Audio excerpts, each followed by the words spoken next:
Hey, I'm Steve Arendt, and this is the Better Lives, Better Business podcast, where we do the deep work and the hard work together. The hard work of building better businesses that foster better lives, and the deep work of discovering the values that our business is meant to serve. Let's dig in.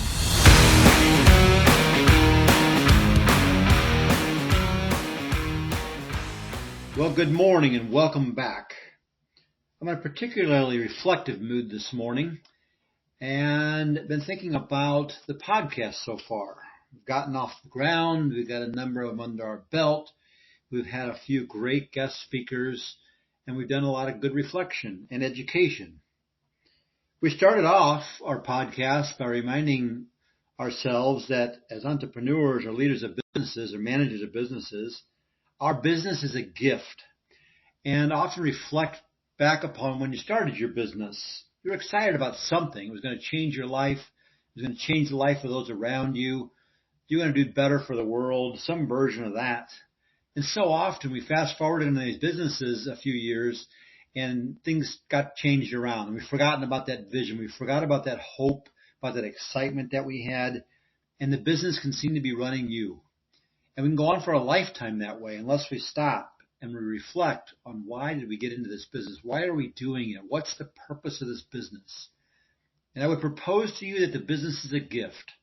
And it's a gift to make your life better. You started the business for some reason like that.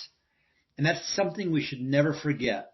But yet it's so easy to forget because the day-to-day manage of the business can be a grind.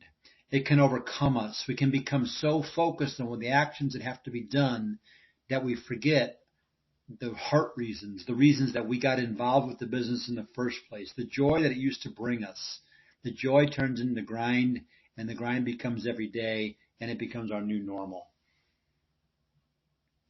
We talked a little bit later in our podcast episodes about leaning into the 80-20 rule. What was the 80-20 rule?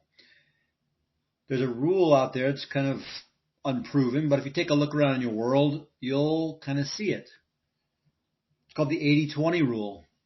Things like 20% of the things that you do every day as a leader of your company produce 80% of the results or profits of your company.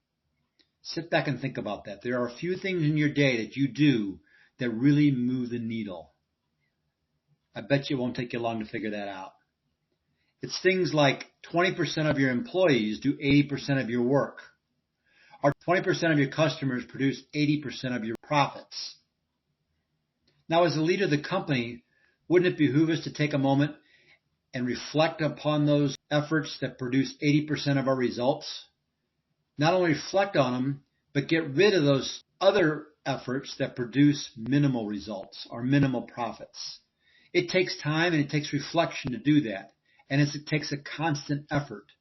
But taking time away from the activity to reflect on the 80-20 rule, where your business is at today, where it is tomorrow, and constantly getting rid of those things that are ineffective for you and only doing those things that are super effective for you can make your business a better business and serve you in a better life. We also talked about learning in a number of different episodes. It does take skills to run a business, and many of those skills can be learned. And taking the time to sit back and take the action, do the action of learning outside of your business, outside the daily grind, it can be really important.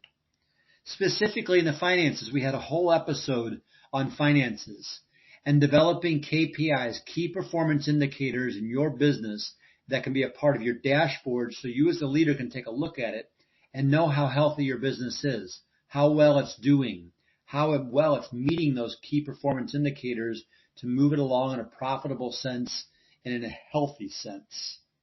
It's really important. We talked about things like labor efficiency ratio and how do you come up with that and why is it so important. We also talked about culture and hiring people. We had a whole episode on that, why it's so important. Because we as entrepreneurs very often think we're the only person who can do a particular job, or we're the only person with enough knowledge or skill to do it. But the reality is we can't do it by ourselves. We need great people around us. We need people who have skills that we completely suck at. We need people around us who are rock stars to pick up the things that we hate to do. And the only way we're going to do that is to learn how to create a culture that people, our employees, want to be a part of and want to follow the lead that we give them. And that skill can be learned. You've also got to learn about sales and marketing, because without revenue coming in the door, you will not have profits. Without customers who love you and want to come back and continually give you their money in exchange for the service or product that you're going to offer, you're going to die. Sales and marketing world is a quickly changing world out there with the technologies that we have. Staying abreast with what's going on, or at least keeping your pulse on it and learning sense and understanding who can help you is very important. And learning about process, we talked about that in one of the episodes, is really important also, because there are things that happen in your business every day, day in and day out, the same thing over and over. And some of those things are very inefficient. We don't even know it. Until we stop and really examine those things that happen on a repetitive basis, will we know what needs to be fixed, so that when we do these same things day in and day out, we're not overpaying for them. It's not eating into our profit. We're not inefficient. And it's something that we can then start to measure and becomes part of our financial KPIs, or important things that happen in our business we want to keep an eye on. So understanding about what processes in our business and continually refining them and rewriting them and redesigning them is something that we can learn, and it's really, really important. Having a business that serves you absolutely gives you a better life. It gives you purpose in life. It gives you meaning in life. It makes you a better spouse in your relationship. It makes you a better parent in your family, in all of your relationships. When you're excited about living life and you come into your business, it's going to show. And when your business will do better. And when your business does better, you're going to feel better about yourself and living life. It's a circle. I've talked about it a number of different times. And I'm passionate about that circle. That circle often requires that we sit back and we contemplate a little bit. We sit on the couch. We take a walk. I talked a lot about that early on. It also talks about taking action. Nothing happens until you take action.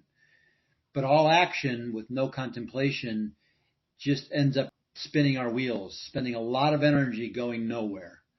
The contemplation to understand where we're going and that we're going there efficiently or not is really important.